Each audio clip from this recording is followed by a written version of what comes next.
neno ni deputy governor no duogo. One we don't regret. The last thing, it is perfectly in order. Kendo wanyalo gombo sana ni wayudi kata na some few people mabedo as a practical reminder kaponi adier gi kailaga no timre. Shida mawango.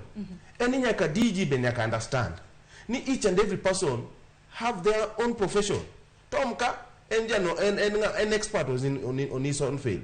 Everything does not start with CPA.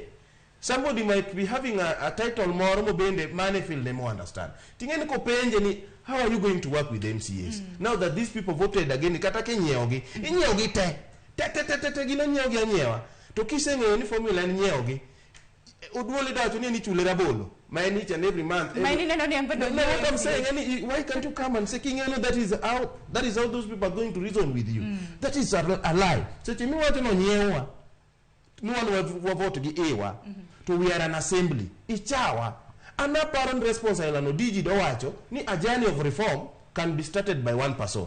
But while soon watching, even those MCA, some of them will see me as a voice of reason. Maybe some of them will start joining me in this quest towards sobriety. To inka korobiro to owacho ni joka ginjo ma reason gi okinyal bedo Mr. Right all the time.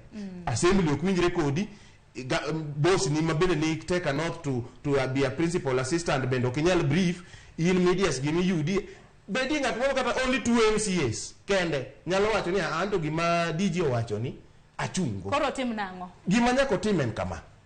Deputy governor must understand. Ni some of us, we are not CPA, but we also understand other fields. To nyako make us the complaints men go nyako ngeni. There's a way munya luti assembly not to prove any point because really sechema odigrade wa okowachi no reason on each one.